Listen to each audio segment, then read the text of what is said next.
I did my blood test about a year ago, and they were testing my testosterone. So my testosterone was actually very low, extremely low, close to the 300s. Yeah. Which is extremely low. Yeah. And when I looked in, I asked one of my friends who's a doctor that does functional med. I was like, you think this is low? He's like, bro, that's super low. Yep. But then when you go to Google and get optimal levels, nanograms per deciliter, 300 is considered normal. Yeah. According to modern medicine, but it's actually very low. Super low. Optimal is over 800, I believe. Yeah, in the 800s. In the 800s. Do you guys think there's almost an epidemic going on amongst men of low testosterone? Definitely. Like, I mean, maybe that's why people are turning to juicing and stuff too, because I think I don't know. But tell me about it. Like, what's going on? Like, why? I definitely think our food, I definitely think what we're ingesting as Americans definitely can go down that road. It's a known, soy is a known estrogen producer that, and you know, all the chips, man, you can get soy in anything nowadays. Soybean oil is in everything. Everything, right? And it's vegans, not just, vegans love it though. yeah, it definitely. You can label it vegan. Yeah. But Plant-based. you can even go into like health food stores at Sprouts, and you sure. can go down like every single gummy bear that every kid in the world will want to eat. Says vegan on it, says it's soy. It doesn't mean it's good for you. Yeah. Which is a misconception, right? A lot of people think that just by going to Whole Foods and go to Sprout, you're going to get great stuff. Yes. Doesn't mean. No. Yeah. No, you can't shop by a store. You got to shop by ingredients for sure. By ingredients, Yes, yeah. That's why 100%. those apps are so important. The Yucca yeah. app. Yeah, right? I know Something where like you can scan it and it will tell you about all the ingredients and stuff. Yeah. Yeah. so much better. But yeah, like you said, food is definitely detrimental for our testosterone. Yep. Lack of sleep. I mean, Yeah. Yes. lack of sleep is a killer one because you have all these people that are high producers. They work very hard. They love the grind, the hustle. Yep. They go to bed late. I mean, I'm one of them. That's probably why my testosterone levels are so low. It's because I go to bed at midnight and I wake up at 6 a.m. and I do it again and again and again. And obviously the body needs, recovery. And if it's not recovering, I mean, it's, and going back to hormones, cortisol also affects testosterone levels, right? Sure. Yep. If cortisol goes up, which is their stress hormone, then all the other hormones are going to go down as well. So if you're not sleeping well and you're not following that circadian rhythm, then unfortunately the cortisol levels will stay high all day long because your body thinks it's running from a tiger or fighting a tiger all day long. Right. And that is a problem. So we're stressed out. We don't have enough sleep. And we we're like starving crap. ourselves because we're not eating real food. Yeah, exactly. I've also heard that even the lights that they use, like the fluorescent lighting and some of that stuff can affect hormones as well. Goes back to the circadian rhythm and cortisol. Okay. Because your body essentially, if you go back to caveman days, right, and correct me if I'm wrong, but the sun comes out, caveman days, then it's your body absorbs the light through your skin or through the eyes. The moment the light goes in, the body goes into cortisol. Right, because now it's starting the day. You got to fight. You got to hunt for your food. Yep. Right. And then as the sun goes down, then cortisol goes down and melatonin goes up. And that's when it's your natural hormones say you got to go to bed now. So if you have fluorescent light, unfortunately, you're absorbing all that light, so your body doesn't know when it's the time to turn down the cortisol and bring up the melatonin at that point. So your body never gets a chance to truly recover, regenerate, and regulate the hormones over time. And that's a big, and most people think that light is only absorbed through the eye, so they'll put a blindfold, but they'll have their TV playing all night long. That is a problem as well. Yeah, and I think the other thing is also with lifestyle nowadays, right? People will get up and they say that the first 5 minutes, if you get natural light with no sunglasses, is really good for you. Be absorbed in your eyes. It's really good for your body. But you think about a natural cycle. You get up, you look at your phone, right? First thing you do is you're going to look at your phone. Next thing you're going to do is you're going to get that blue light from the phone. Next thing you know is you might look at a computer screen. Yep. Right? You're going to check an email, and an email is like a to-do list. So it's just adding stress. So now you've got blue light. Now you've got stress. Now you're going to maybe ingest some coffee, and now you're like, holy moly. Now you've got everything kicking in the wrong direction, and you haven't even done anything yet. And then you're going to eat cereal that is 100%. 100% great. Oh, wait. Oh, yeah, that's right. Right? So Yeah, right? And then that's your day, right? And then you're going to get in the car, put on sunglasses, and then drive to work, which you're going to sit underneath more fluorescent lights, increase your stress. And then you go through your day, and your body's in flight and flight mode, load. So then when you get home, you don't even know how to unwind, and then you're on the TV. And probably once you get home, the second part of the day starts. Yeah. And now more stress happens. Well, Right. And you're not, I mean, it's so simple, but you're not lifting anything, like lifting heavy things. You know, like back in the day, even when I was a kid, I remember you were outside playing. Yes. Like, and you were climbing and swinging and doing all these things. And I think, I mean, particularly boys today compared to back in the day, they were farmers. They were like. You need exertion as well. Yes. Yeah. Exertion Yes. is extremely important for our overall health in general. I mean, that's the reason you have high testosterone levels. Yep. Like, all right, you got to lift, you got to do all lift these heavy things. Yep. And cortisol as well. But if you're not exerting anything and your body's ready to fight, but it's not doing anything, Right. Yeah. that is a problem. Yeah, because you're not actually actively doing anything. And that's why they say the minimum of 60 minutes of exercise is like a bare minimum. Right. Like, and that didn't even include all the physical chores and activities that you did throughout the day. Yeah. You know what I mean? And which are minimal. You know, we have robots that vacuum the floor now. There's Yeah. a robot that'll mow the lawn. Yeah, Right. we're lazy. Yeah, 100%. You know, that plays a huge factor in that decreased activity level. Yep. And that's for everyone, boys, girls, everybody. Yeah. And it does play a factor. And it's being shown over time Oh, yeah. that's definitely, you can see it. So it's interesting with this epidemic, if you might call it, of like low testosterone. Obviously, that affects all sorts of things when you have low testosterone. And one of the things that we're seeing is fertility rates are like tanking. Yeah. And I think sometimes women take responsibility, like, oh, it's the women's fault that they're not getting pregnant because they're the one getting pregnant. Yeah. But as men, like, what are your thoughts on fertility and what is a man's role? I mean, not role in that, but you get what I'm saying. Like, Yeah, for sure. I mean, that's one of the biggest issues is that fertility has been a conversation between females and their doctors, OBGYNs, but the guy was never brought to the equation, right? But then when you look at testosterone counts, you look at sperm count, you look at morphology of the sperm, which can be affected by different outside factors as well. Now you got a big issue. The problem is if men are willing to take responsibility and put their ego aside for a second and says like, I should get checked as well. Like, for example, getting a testosterone test, probably for a lot of people, a lot of guys, they might be like, no, I'm good. I have hair in my hands. Yes, 100%. I don't want to know.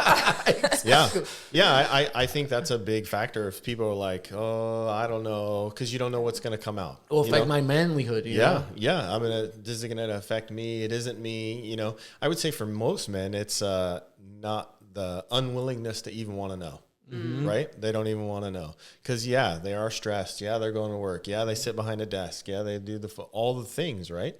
And that would be the biggest factor where they don't want to know. It goes from there. But you do need to. They are playing a factor. All the morphology, all the sperm counts, all those things play a factor because you have the stress. And then that we didn't even talk about adding in the pharmaceuticals and all the other things because those things play huge factors. And they try to sneak it in on the ad on TV. They say it as fast as humanly possible.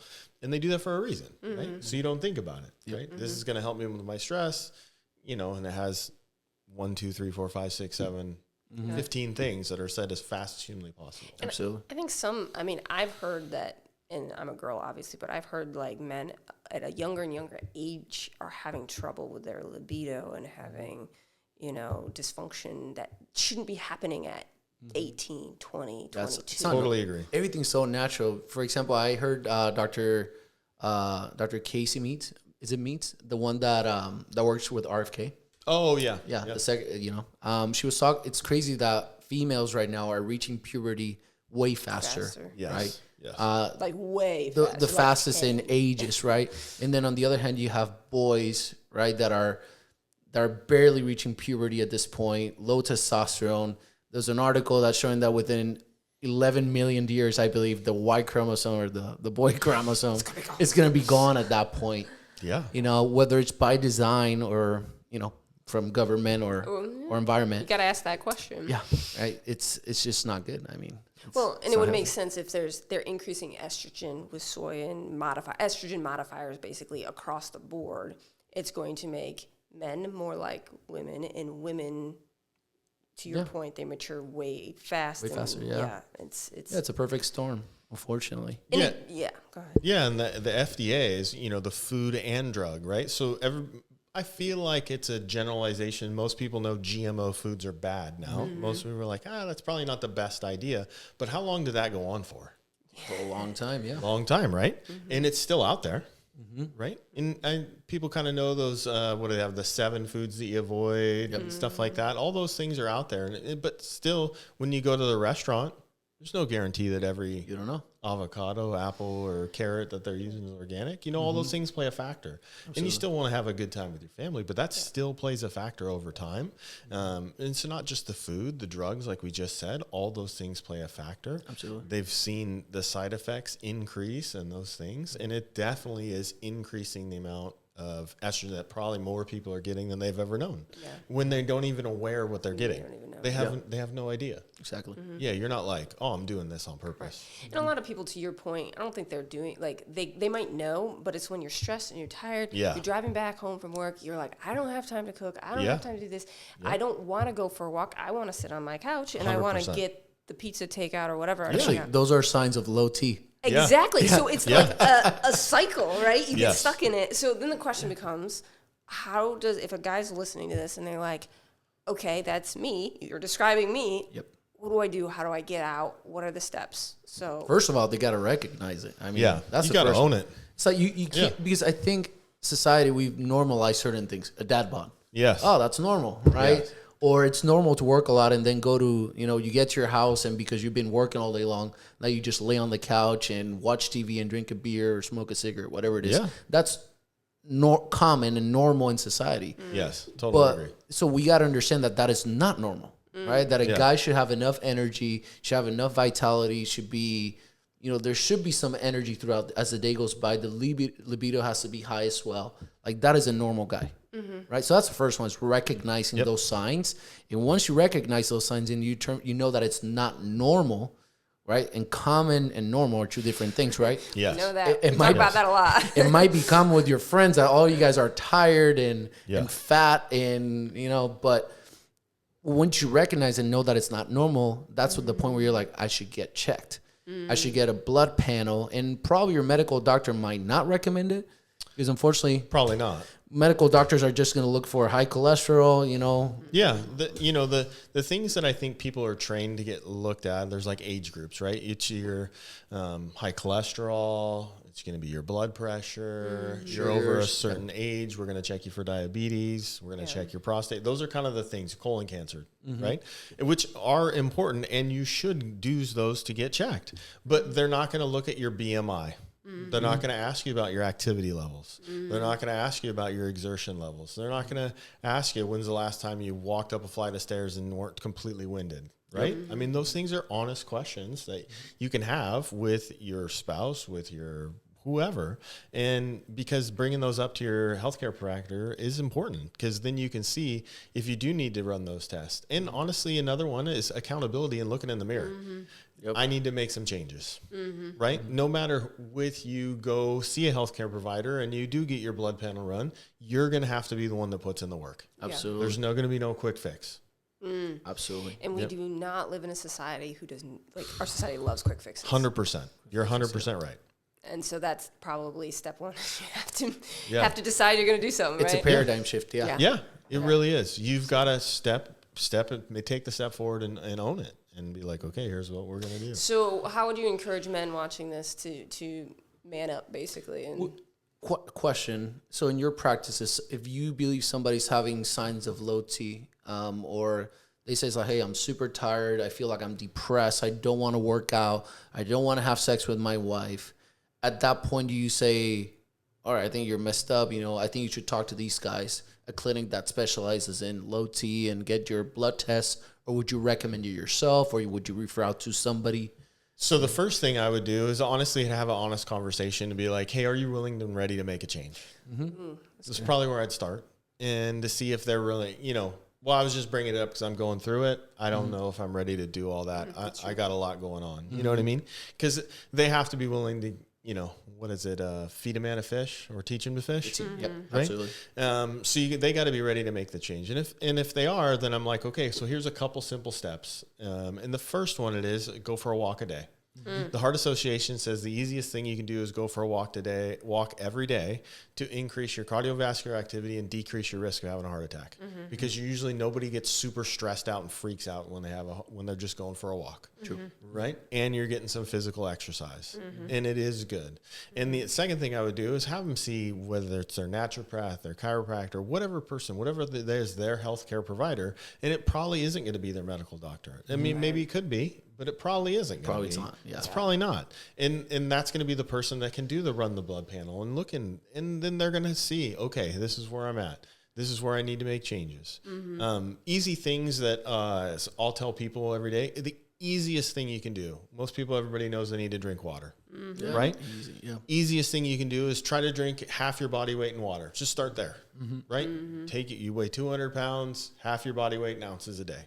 And then people will ask, oh, okay, well, I know I need to eat more protein, doc. Okay, great. Easiest thing you need to do.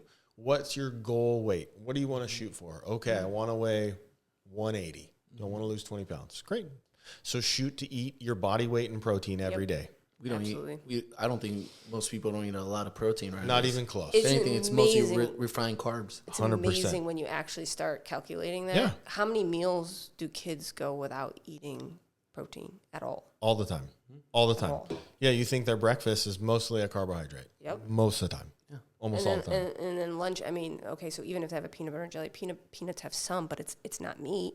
No, it's minimal at best. It's minimal at best. Yeah. I mean, and there's apps and different things, and you can track it's pretty easier now. Yeah. Does it take work? Yep. Are you going to have to do something outside your normal routine? But it's not that hard.